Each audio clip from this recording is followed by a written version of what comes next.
Hello, I am here today with Dr. Tom Shippey, scholar and author. He's written many books, such as Tolkien, author of The Century, Road to Middle-earth, but the book we're going to talk about today is Laughing Shall I Die? The Lives and Deaths of the Great Vikings. But first of all, how are you doing, Dr. Shippey? Fine, thanks. It's pretty cold, but that's normal this time of year. Yeah, absolutely. So yeah, your book, Laughing Shall I Die? It's about Vikings, for those who don't know. But first of all, there are a lot of history books out there. What gave you the idea for this book? Well, I was in Schiphol Airport in Amsterdam, and I went into the airport bookshop and see what they'd got, and there was a whole string of books on the shelf, pop history books. You know, great generals, great admirals, great American Indian chiefs. And I thought, oh, well, no one's done great Vikings, so I'll do top 10 Vikings. So that was a very easy idea to have. How did that go, writing that? Well, it didn't work out as easy as I thought it would, because for one thing, they had a habit of coming in pairs. So I definitely had to have a chapter on J.R.R, who has a big saga of his own and who was a genuine Viking. But I couldn't really do him without talking about his great enemy, King Eirikr Bloodaxe of York. So they became a pair. And in the same way, at the start, I wanted to look at a kind of great pre-Viking Viking, a Viking before the Viking Age, King Hygelac, or possibly Hugleikur. Probably his real name was Hochileakas. But to deal with him, I really had to take in his contemporary, the Danish King Hrolfr. So that was another pair which which just had to be done. And also, I found it difficult sometimes to focus on individuals. So after I picked out the best pairs and individuals I'd got, I felt I hadn't covered three areas. And the areas were Ireland, Normandy, and Russia, just because there wasn't a single character that I could pick out there. So in the middle of the book, I sort of switched over to a section called The Big Picture. And I had a chapter on Ireland, Normandy, and Russia. But besides the individuals, I also decided to try to focus on a couple of themes. And if I couldn't find an individual biography, then I'd talk about the theme as well, or instead. As is shown in the title of my book, Laughing Shall I Die, the two themes were death and humour, which don't normally go together, of course, but there you are. And that gave me a set of other possibilities. For instance, it's been noticed for hundreds of years that Old Norse literature is focused very often on death scenes, death songs, famous last stands, famous last words. So actually, if I couldn't find a life, I could actually pick on a death and discuss that. And these were often also commemorated in poems. So every now and then I could actually concentrate on an individual poem, which might actually be a kind of biography as well, because not only do you have death songs, you have what they call Ævisanger, which are life songs, in which the dying hero is supposed to run through his own biography and make appropriate remarks as he knows he's going to die. So I had several possibilities there. And the other thing, I say, the bit about death has been noticed for centuries, but there's been very little attention given to the idea of Viking humour. And of course, there's a reason for that, which is that, if you ever go on a dating site, you will find that people there like to advertise themselves, men especially, as GSOH, good sense of humour. Actually, Vikings had a BSOH, a bad sense of humour. And in fact, it's the kind of humour where my academic colleagues are liable to look at you and say with very disapproving faces, I don't think that's funny. Yeah, well, if you don't think it's funny, what are you doing in Viking studies, is what I say. If you can't take a joke, well, there we are. So I often, I thought it was particularly interesting, actually, because it seemed to me a rather consistent sense of humour. And I call it, actually, humour with a mean streak. It's cruel, but it's also witty. And this has not been much appreciated because it doesn't go with the Mr. Nice Guy image. And my colleagues are very keen on promoting the Mr. Nice Guy image, which I think is completely false. Actually, if I could just add to that, one of my more sensible colleagues, he said, it was often said of people, mad, bad, and dangerous to know. He said, well, Vikings were rarely mad, though there were a few you couldn't be sure about. They weren't all bad, because they did have a kind of code of their own, but they were invariably dangerous to know. And if you can't take that, then you shouldn't be in Viking studies. So those are my themes, death and humour. What were the specifics of the humour? What did they find funny that was so dark?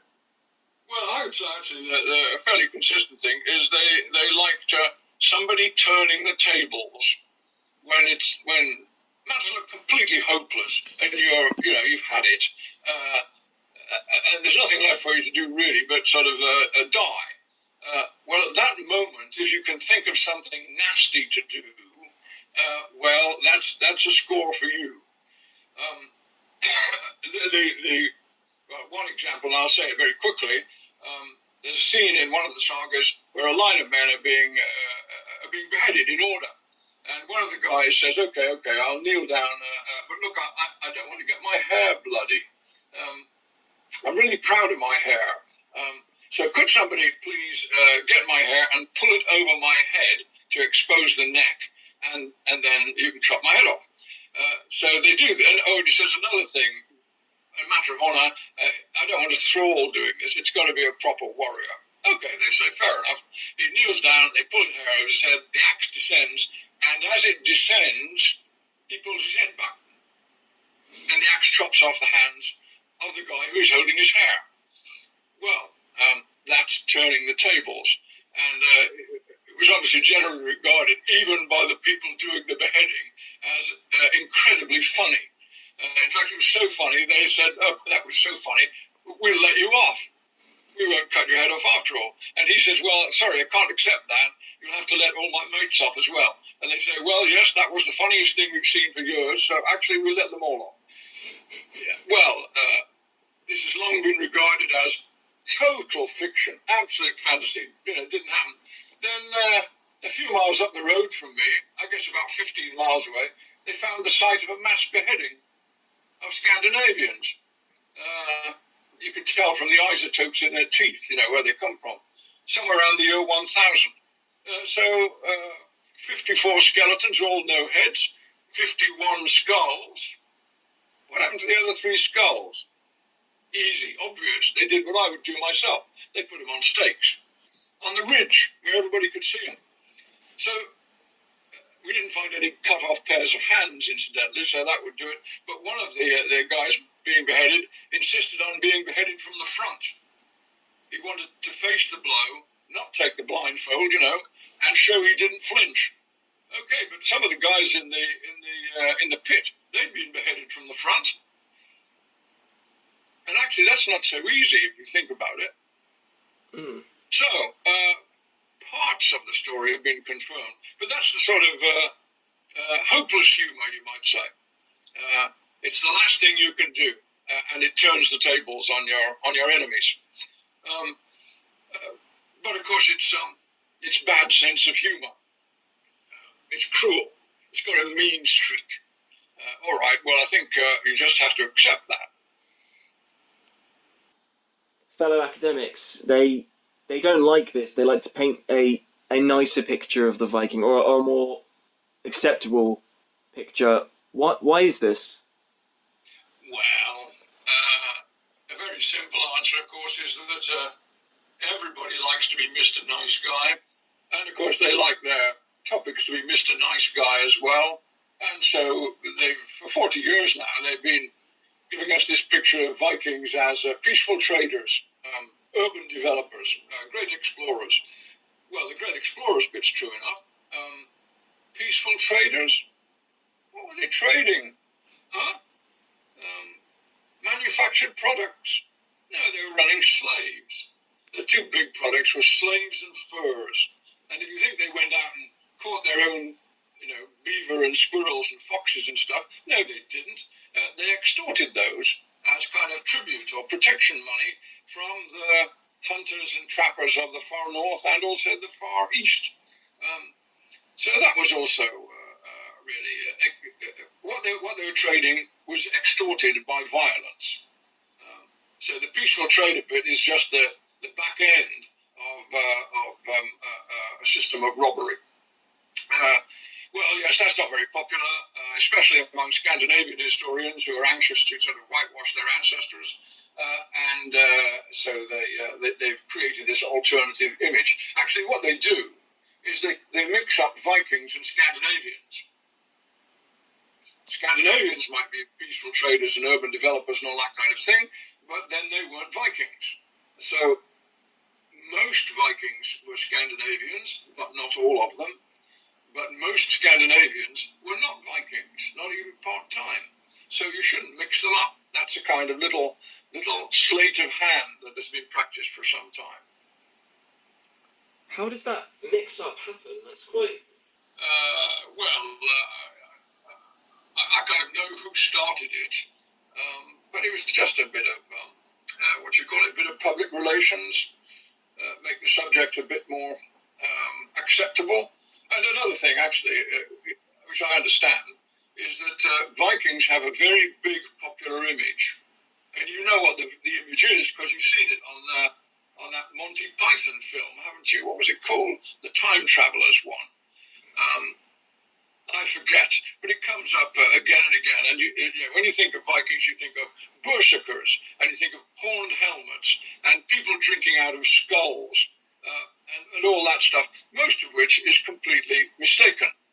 Horned helmets, I wouldn't wear one. If somebody caught you a clout on the horn, you'd knock your helmet off, or tip it over your eyes, and then where would you be? You're just silly. So they actually wanted to get rid of the horned helmet image, and I rather think they threw the baby out with the bathwater. You can say no horned helmets, not sure about berserkers, and drinking out of skulls. Actually, that was a mistake, a pure translation error way back.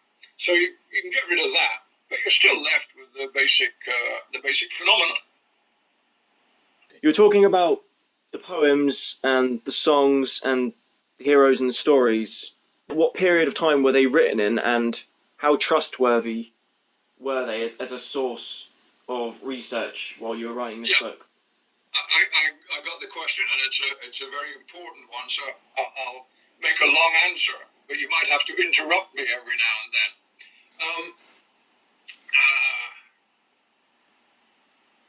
One of the difficulties of writing a history of the Vikings, and I wasn't writing a history of the Vikings, one of the difficulties is that many people would say you cannot have a history without documents and without dates. Well, for Vikings, we don't have any documents, not from their side, because they couldn't write. Short runic inscriptions, but that's it, nothing else. As for dates, if you asked a Viking what date it is, he wouldn't know what you were talking about. He hadn't got a dating system. He might say, well, I think it's the 4th year of King Olaf, but if you didn't know when the 1st year of King Olaf was, you're no better, you're no wiser. So actually, and this is a point made by Professor Neil Price, who has written 2 very good books about the Vikings, and actually his recent history of the Vikings, that's the one you want. It's called The Children of Ash and Elm. Excellent book. But he points out that we've got a kind of Viking timeline and a chronology and dates, but they don't come from the Vikings. They're all derived from reports written by the Vikings' victims, who could write and who did have dating systems. So it's all been put together from reports in Old Irish, Old English, Latin all over Europe, Byzantine Greek, Arabic from Spain, and other languages like Old Church Slavonic. You fit all these together and you have a very good chronology. But actually, it's as I say, it's a chronology derived from the outside.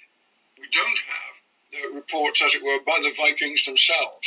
So when you're doing a history of the Vikings, you're relying on non-Viking sources. On the other hand, we have got an awful lot of stuff in the Vikings' own language, Norse. But the trouble is, it was all written hundreds of years later. As I said, the Vikings couldn't write. Once they'd been taught to write, they became Christian. It was their Christian descendants, mostly, shall we say, in the 13th century, 200 years after the Viking Age was over, that's when they were written down. And so scholars, especially historical scholars, say that you can't trust sagas. They weren't written at the same time. Actually, I know that perfectly well. And indeed, I wrote this down, actually. One of my academic colleagues, a Swedish professor, you see, once again, he criticized me, my account of the historical Battle of Stamford Bridge in 1066. He said, finger wagging, not a single one of these examples is based on trustworthy sources. What did I say? On page 281, I say, the Icelandic accounts are known to be quite certainly invented later on. Should I have said that more clearly, I wonder? Actually, I went on to say why we know they were invented later on, that much of it has been copied, the account of the battle has been copied from a Latin account of a much later battle fought during the Crusades. It's just a straight cut and paste job. So, naturally, we don't believe that. Now, all right, a lot of this is completely unreliable. Is it all unreliable? Well, now, all I can say is that I think you've got to look at each case, and see what you can make out. Sometimes it's obviously phony. Sometimes, frankly, it's fairy tale stuff. But a lot of it, I think, is probably passed on by oral memory.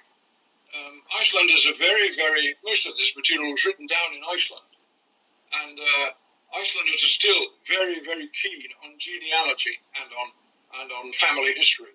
And, they've told me about it themselves. I met a young woman, not all that long ago, who told me very proudly that she was a direct descendant of Egill Skallagrimsson, the famous Viking, and she could prove it. All right, I believe her. But in circumstances like that, I think, families pass on the memories of great events that their ancestors took part in. If you had a grandfather who fought at the Battle of Hjörungavágr or Svöl or Stiklastaðir, you were very proud of him, and you remembered what he said. And this was passed on through the generations and eventually written down. And I'd add one other thing there. You might say, well, we can't be sure of this. No, we can't. But actually, one of the big Icelandic texts is the Landnámabók, which is the book of the taking of the land. And it records, it's a kind of geographical survey, and it includes, I just looked it up, 3,500 personal names and 1,500 individual farmsteads. And it indicates, as it were, the boundaries of those farmsteads. Now, that is something that must have happened somewhere round about the year 900. And it's being written down somewhere around the year 1200 to 1250. How did they know? Blimey, I know how they knew. The people who owned the farmsteads knew who settled the farmstead, and they knew where its boundaries were. So you put it together from what people remembered. And nobody's ever said that's unreliable. So I think there is a good deal of fact mixed in with the fiction. But of course you have to sift it as carefully as you can. Is there a danger of embellishment, do you think? Oh yeah, of course there is. And actually, I often mention this from my own family history. My grandfather once told me in some detail about the German raid on West Hartlepool in 1914, when German battle cruisers shelled the town. And my grandfather told me a considerable story about it, which I remember quite well. But, I went away and checked up on him. I checked the documentation because we got some documentation. And my grandfather he hadn't, as it were, embellished the story. What he'd done was he'd combined two different events in his mind. There were two raids, and he was actually mixing up the second one with the first one. And that, I think, is the kind of thing that happens when people pass things on by word of mouth. Actually, I also know why my grandfather made the confusion, since I knew him. In the first raid, the Royal Navy bungled it, and they didn't catch the raiders. And my grandfather wasn't going to admit that. So he remembered the second raid, where they did catch one of the raiders.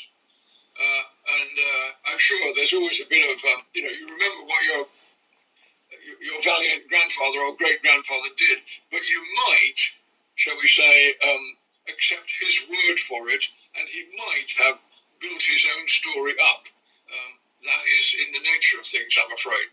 So, yeah, you've got to be skeptical.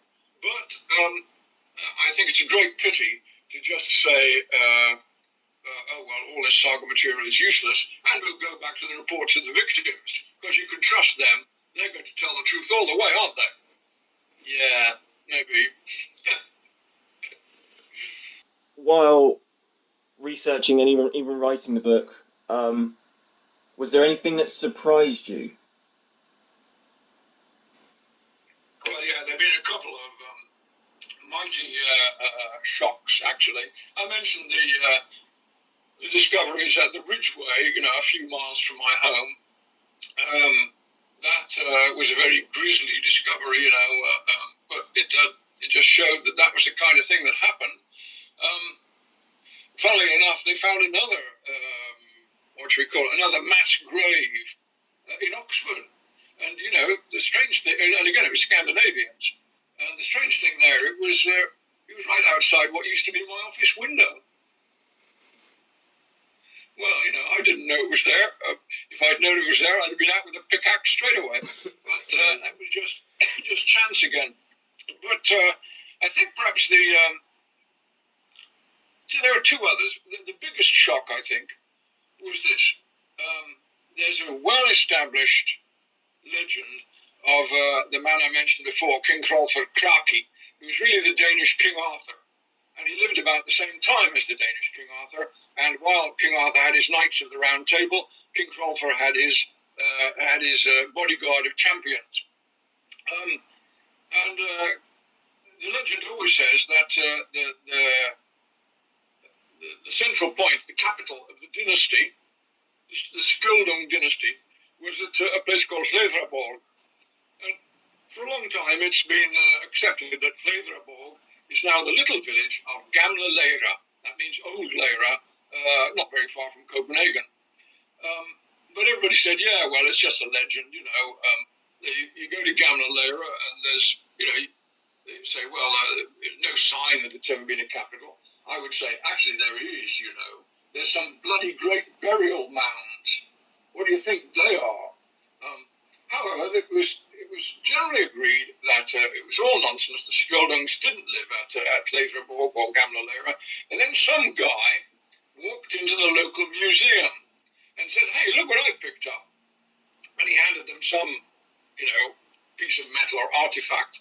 And the archaeologist said, hey, that's funny. Maybe we'd better go and have a look.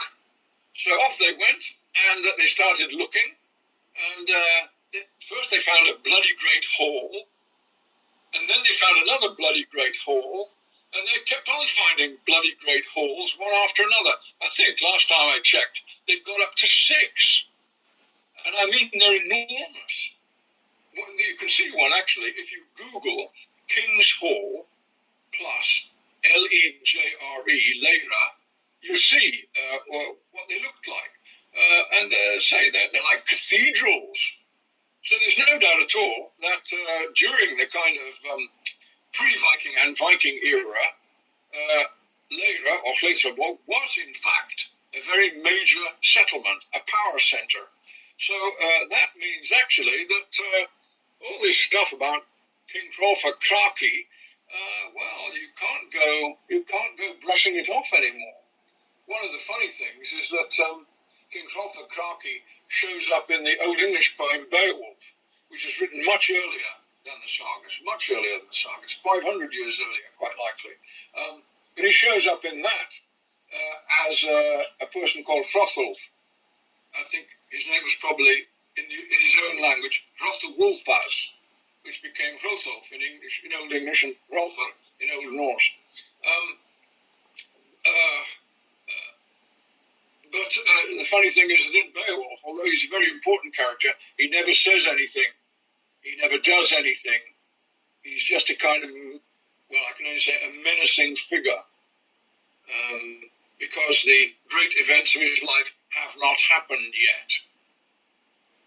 So Beowulf actually is a strange corroboration from a completely different source, a completely different angle of the legend of Leira. Well, that I think it's quite interesting reading the book about it, which has an afterword by me actually disagreeing with everybody as usual. But the book is full of people trying not to eat their words or eat their hats because it really did contradict everything people thought was certain. There's one other I'd mention, which is one of my central characters, is Ragnar Lothbrok, or Ragnar Hairy Breeks, as he is often translated. And he may or may not be a historical character, but they're men identified early on as his sons, who are definitely historical characters, of whom the major one, perhaps, is Ivar in Bainlosi, Ivar the Boneless, who has a long and horrible record in Old Irish and Old English and Latin. Well, they think they might have found his body, his tomb, not his body. The tomb had been disturbed. But in Repton, in the vicarage grounds, it had been found long ago, but people had forgotten about it. They found a stone Roman sarcophagus, a coffin, which had obviously had one person laid in it. And round it, there were just stacks of skeletons, 60 odd, I think. And one of the funny things was, well, they're not all funny, perhaps it's a bit predictable. They were all very big men. They were all men, they were all big, and they were all what the archaeologists describe as robust. One of them said it was like finding a graveyard for the Brigade of Guards, which doesn't recruit people under 6 feet. What happened there? There were some other things, actually, which were even nastier. There were battle casualties. One of them was certainly a Viking, because he had a Thor pendant round his neck, Thor's hammer pendant round his neck. Well, he'd got a swipe from presumably a broadsword across the thighs, which had gone so deep it must have severed his penis. Yes. Well, they buried him with a kind of piggy bone, perhaps to replace the penis. And I rather think a jackdaw, perhaps because they couldn't find a raven. Yes. He'd also been disemboweled, by the way. But I think if you got knocked down in a Viking battle, probably somebody would disembowel you just to make sure. The archaeology is, to tell the truth, so fantastic. It makes you wonder what they were thinking about. Shall I give you one more example, and then I'll shut up about the archaeology? Professor Price, who I mentioned before, in his book, The Viking Way, not the history of the children of Ashenelm, another book, The Viking Way, he discusses the archaeology of graves. And he says, we found thousands of graves now, and the only thing you can say about them is they all seem to be different. There's no kind of consistent ritual. But one thing he pointed out, one of many very odd things. Okay, you have a chieftain who dies. You feel that this should be marked in some way, so you have a sacrifice. Okay, good idea. Sacrifice a couple of horses. Yeah, I do the same thing myself. Absolutely sensible. Having done that, and this is a question for you, Tom. If you know the answer, nobody else does. If you sacrifice the horses, why do you cut them both in half? and then swap the halves over. So the halves of each horse is switched to the other. The front half and the rear half of each horse don't match. Right. Yeah, I have no idea why they do that. Yeah. Good. Try harder. Come up with a sensible solution. Is it to recreate a myth of some kind, or a god or something? Well, the only thing I can think of, and it doesn't really work, but I can't think of anything else, is, Odin is supposed to ride his horse Sleipnir, which has 8 legs. So were they trying to create an 8-legged horse? Did they think it would rise again or something? Is that... Well, there we are, you see. If we knew the answer to that, we'd know a lot more than we do. Yeah. I could give you other examples like this, and I always try and guess at what the meaning of it is, but I can't say that my guesses have any likelihood of being correct. They were just stranger than we have been allowed to think. And I think also I don't think they had a sort of an individual, a kind of universal system. I think different people in Sweden or Denmark or Norway or Iceland just did different things and presumably had different beliefs, and there's no real consistency behind them. So we got consistency of attitude, yeah, but not, I think, consistency of belief. It's just fascinating, isn't it? Like, they really were from a different world.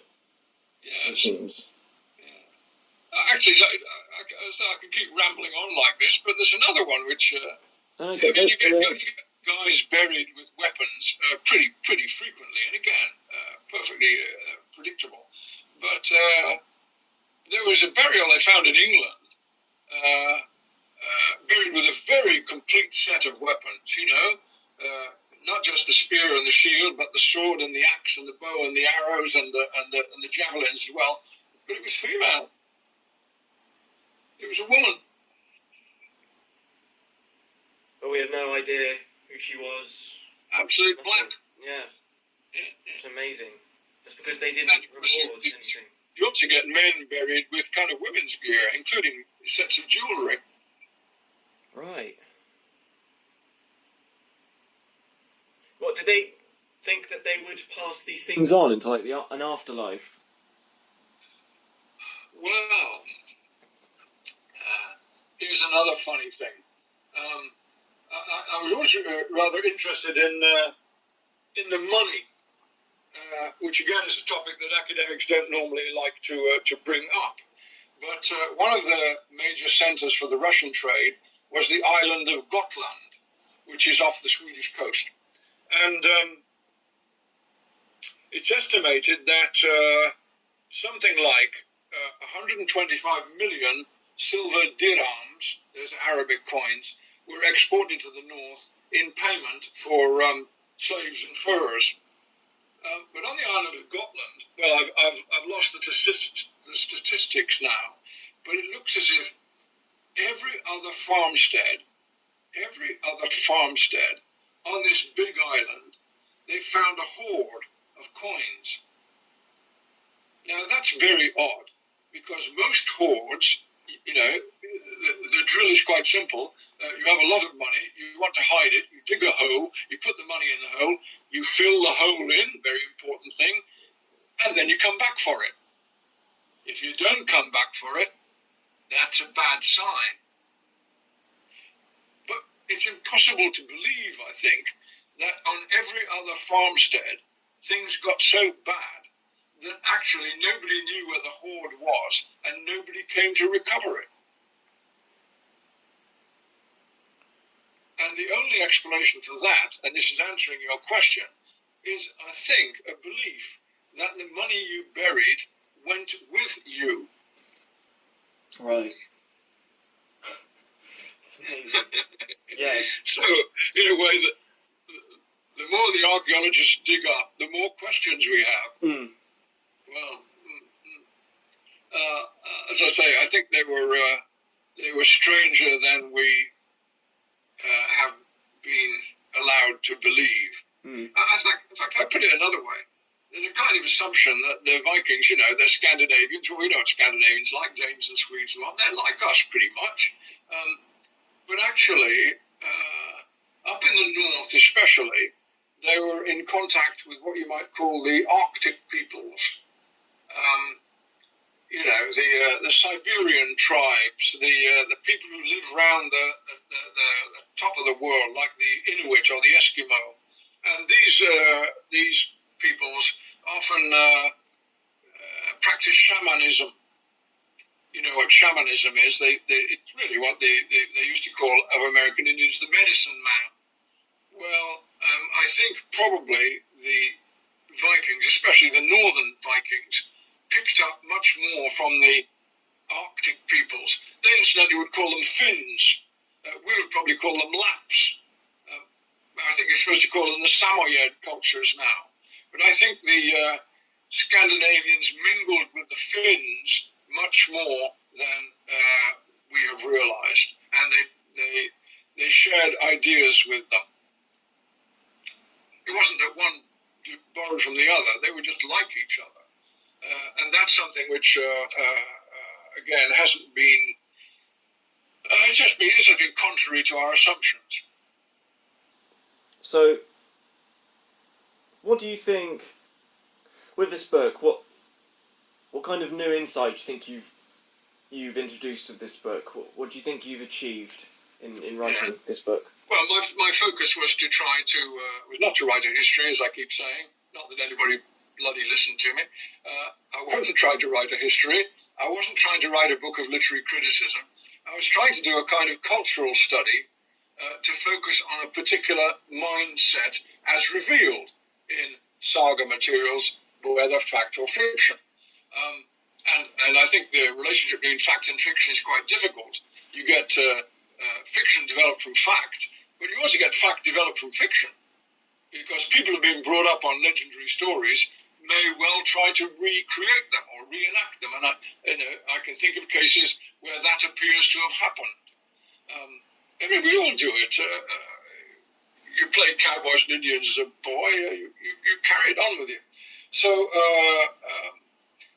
I tried to analyze this mindset sympathetically instead of saying, oh, what horrible people they all were, which has been if there's been a reaction, that's been the reaction. And that was that was one thing I wanted to do. But I think I also tried to provide an explanation about the question you asked a while back, the relationship of fact and fiction. And here I'm going to ask you a question. There is this idea of what is called an imaginary. That's imaginary is a noun, not an adjective. An imaginary is the kind of picture we have in our heads of a particular period or area or way of life. And the obvious one is the Wild West. Okay, Tom, what is your image of the Wild West? Cowboys, stagecoaches, bank robberies, shootouts. Clint Eastwood. Gunfighters, you missed out gunfighters. Gunfighters, yeah, shootouts, gunfighters. Okay. Where did you get that from? Movies and television. Can you remember the television series? Bonanza? Gosh, that was awful. It went on for hundreds of years, it felt like. Yeah, that's right. And there was the Lone Ranger. Do you remember the Lone Ranger? I've never seen it, but I'm aware of it. That was terrible as well. So, okay, there's all this low-grade stuff. Actually, if you turn on the TV, even now, there's channels which are just devoted to old cowboy movies. I know, yeah. There's millions of them. I keep staring at them thinking, there's a new one every day. How many did they make? Okay, so there's this Wild West imaginary, which you know about and I know about and everybody in the Western world knows about, okay? And we don't know where we got it from. How true do you think it is? Yeah, I'm sure it's very exaggerated to make it very exciting for people to watch. Why should it be exaggerated? Because after all, there were people writing stories about Bat Masterson and Wyatt Earp and Wild Bill Hickok and Jesse James when they were still alive. Mm. So it must, it comes from truth then, doesn't it? But it must be embellished to make it more sellable. Yeah, that's right. Embarrassingly so, actually. I seem to remember that Kit Carson, the famous Far West frontiersman, he actually came upon a dime novel of his own adventures and was kind of horrified. But what I'm saying is that the fact and the fiction were going on at the same time. Mm-hmm.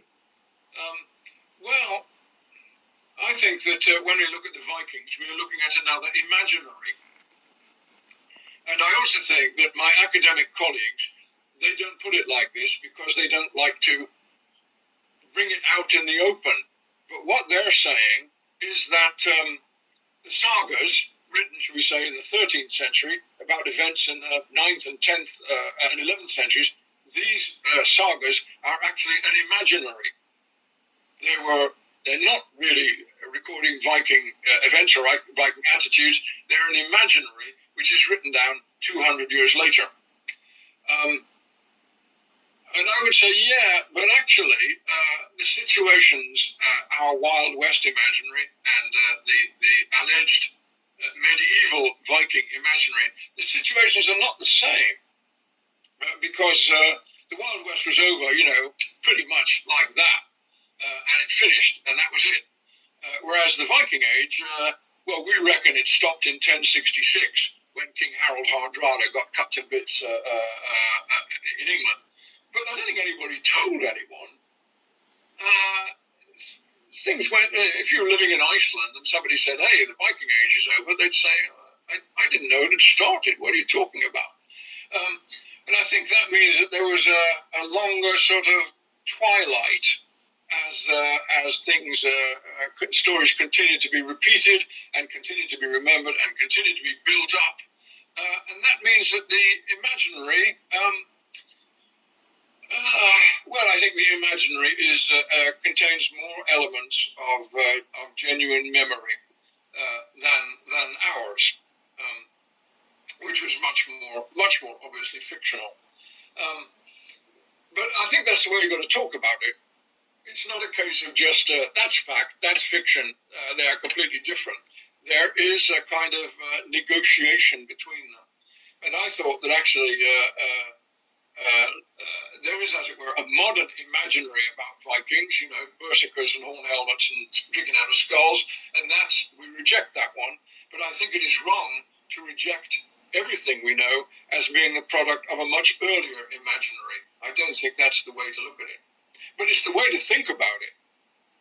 You have to consider the nature of transmission and not just say, that's okay, that's not okay. Another good book was written by an Icelander called Gisli Sigurdsson, and he introduced the idea of the Imminent Saga. The Imminent Saga. And you wonder what the word imminent means. And he means it's, especially with the sagas of Icelanders, which were written about people who were real people, and people knew where they lived, and they knew where their farmstead was, and they knew what had happened to them.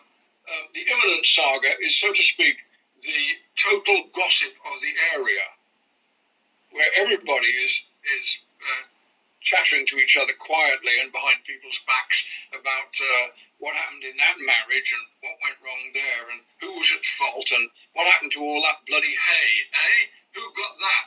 All this kind of gossip, much of it ill-natured, no doubt, and much of it biased. But actually, that's what kind of everybody knows. And Gisli pointed out that in some sagas, it's absolutely vital to know who is related to whom, because these are all about family relationships. But the saga writer sometimes doesn't tell you. He doesn't tell you because he thinks you know already. Of course you do. Everybody knows that. So the Imminent Saga is kind of what's going on in the background of the real saga. And, I shouldn't say the real saga, it's what's going on in the background of the written saga. Yeah. Sometimes with the sagas we get two accounts of the same incident, which are quite discrepant. You know what that is? It's because there's two sides, aren't there? One side is saying, it was his fault, and the other side is saying, no, it wasn't, it was his fault. I think there's no chance of working out now who to believe. But you can see that there were different stories kicking around. And sometimes the saga writer would try and bring him in, and sometimes he would pick his side. Well, all that, naturally, it's not you don't get straightforward answers here any more than you do about Norse mythology. But you can interrogate them much better than we have done. Well, one of them, as you might expect, follows on pretty much from what I was saying, and it's not about Old Norse, it's about Old English.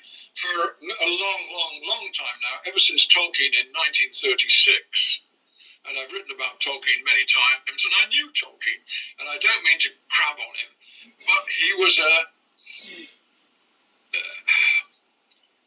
a guileful person who did not always, well, no, I won't say he did not always tell the whole truth, but if he was arguing for his side, he argued for his side. And back in 1936, he said, for reasons of his own, that you mustn't take Beowulf seriously as history. And ever since then, everybody has repeated it. Oh, Beowulf is quite unreliable as history. Oh, you can't treat Beowulf seriously. Blah, blah, blah, blah. This was actually given a real punch in the gut by the discovery at Leira, which suggests that you should take Beowulf seriously as history. And to cut it short, I was thinking of writing a book to say that Beowulf gives us a rather good picture of events in the darkest period of the Dark Ages, the early 6th century in southern Scandinavia, an area and a period about which we know nothing. But the author of Beowulf did know something. And I think that would be quite an interesting contrarian sort of book. Absolutely. It means I'd have to disagree with all my colleagues, but I enjoy doing that. Because they're wrong. Is that what you're thinking about working on next? That's one of the two possibilities. The other one goes more to my job as I write a column for the Wall Street Journal on science fiction and fantasy, and I was thinking of writing another book on the way that Norse mythology has been reused in science fiction and fantasy over the last 100 years or so.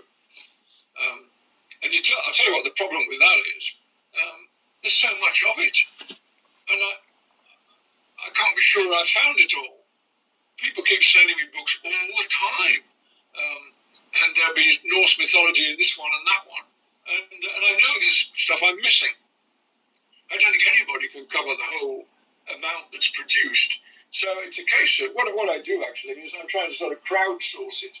I ask everybody I know, if you've read a book which has Norse mythology in it, will you tell me about it? And then I keep building up my list of possibilities. As an inspiring writer as well, do you have any advice in just writing books, or just writing in general? Any little scrap of advice? Wow. I think the first piece of advice I often used to give my graduate students was take every opportunity that offers. If somebody asks you to give a lecture at some dreary conference, out in the sticks somewhere, go and do it. You can never tell what the response will be. I got my reviewing career started because I was asked to go and give a presentation to Kingsley Amis, actually. So I went and gave this presentation to Kingsley Amis down in London, and when I was in the urinal later, relieving myself, the literary editor of The Guardian came in, and he joined me at the urinal and said, would you like to review for The Guardian? And I've been reviewing for papers for, I don't know how many years now. It seems an awful lot. 50? Yeah, and the same thing. I used to go and talks. I used to give talks at the science fiction conventions. And these are not academic affairs, and you don't get paid for it, and you don't get any credit for it academically. But I used to give the talks just the same, and they went down very well.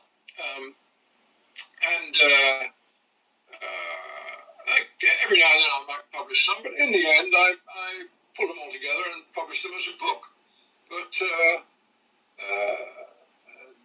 that's really been a kind of ongoing interest of mine for 63 years, pretty much to the day.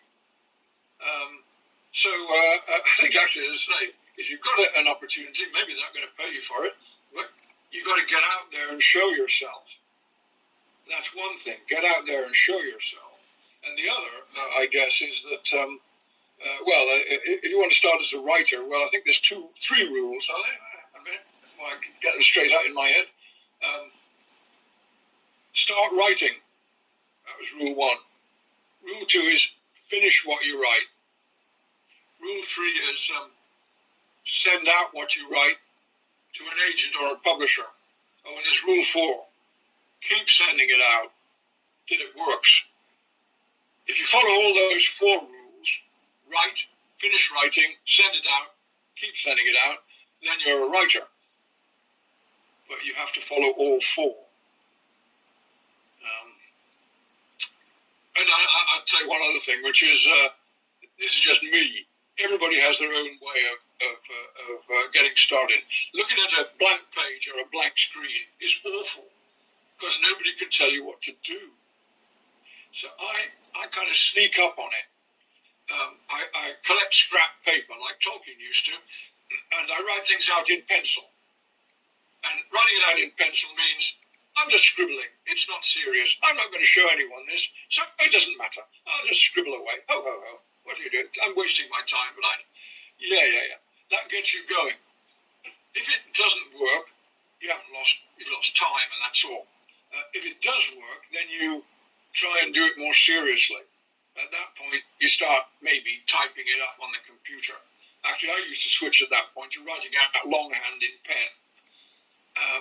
But try to remove the pressure, the fear that this is not going to be perfect. No, it isn't. It's not going to be perfect because you don't know what to say yet. Start writing and perhaps it will become clearer. And if it doesn't matter. Have another go. But yeah, every writer I've known, all the ones who've been professional writers who've made a living by writing, through their lives, they all have their own strange habits. Some of them stranger than others. Turgenev, the Russian author, could only write if he had a desk drawer open and it was filled with rotten apples. If he couldn't smell rotten apples, he couldn't write. Why? Yeah, well, okay. What can you say? Whatever turns you on, baby, but it does nothing for me. Yeah. But as I say, everybody has their own tricks of the trade, and you just have to find out what yours is. What's yours? Sneaking up on it. Right. Yeah. That's right. In fact, I have an array of different writing materials of different grades of seriousness, and piles of scrap paper all over the place.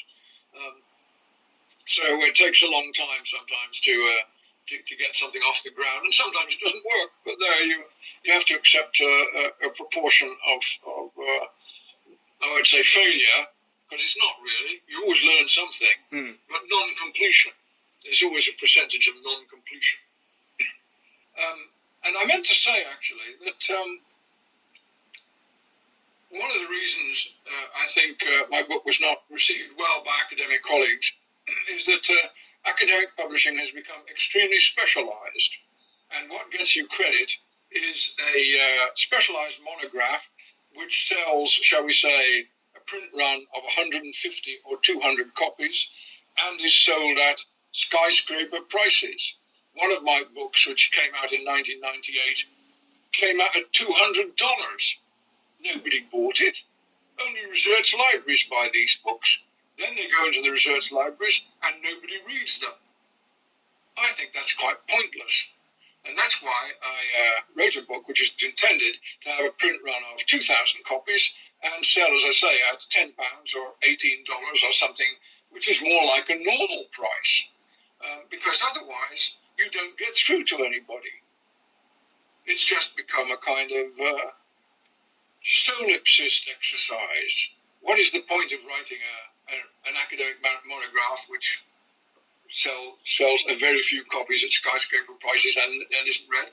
It gets you credit, it gets you prestige, you can put it on your curriculum vitae, and everybody will nod and say good, and maybe you'll get promoted.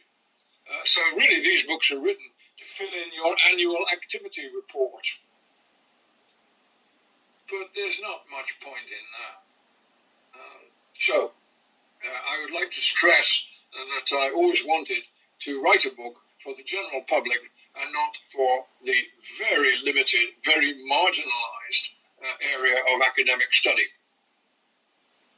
That comes across, though, with the cover and the title as well. That doesn't sound like academic or in any way out of reach. Like, that sounds like something that would be very Laughing Shall I Die. That's quite like a rock and roll name, even though it is Viking.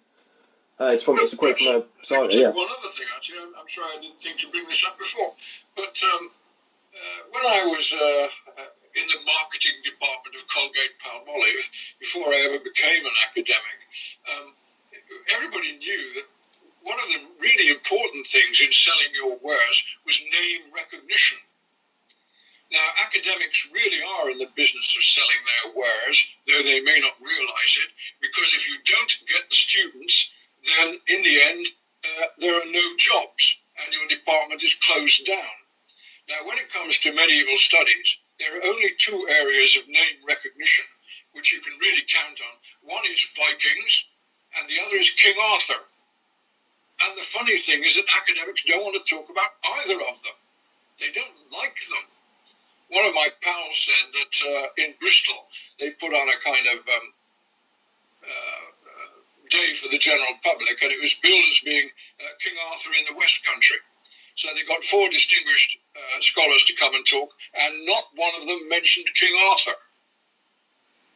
And at the end, some guy in the audience got up and said, "Hey, we were hoping to hear about King Arthur, and you've never mentioned him. What have you got to say about him?" And all the scholars looked at each other because they didn't want to talk about it. Now, that's taking money under false pretenses. And I think you may well, if you're talking about Vikings, want to tell people that they have got it wrong about the horned helmets and stuff. And that's fine. But if you tell them they've got it wrong about that, you need to tell them what they need to know or what they want to know. And if you turn down people who are genuinely curious, in the end, they'll stop being curious and they'll walk away and leave you to it. And that is what happens in academic study far too often. Academics, I think, rudely rejecting public interest. I think that's really patronizing. Well, I can only say I'm glad I'm not an academic anymore, because I don't have to apologize for it. So there we are. That's all rather unfortunate. Sorry, I'm starting to cough and splutter in indignation. Okay. You haven't got another rum and coke with you, have you? No, I actually had it taken away from me. But I got a cup of coffee, which isn't quite the same thing. My book, Laughing Shall I Die, is published by Reaction Press. That's Reaction with a K in it. Distributed in the US by University of Chicago Press, and you can get it on Amazon. And it's $18 American, and it's £10 something UK price.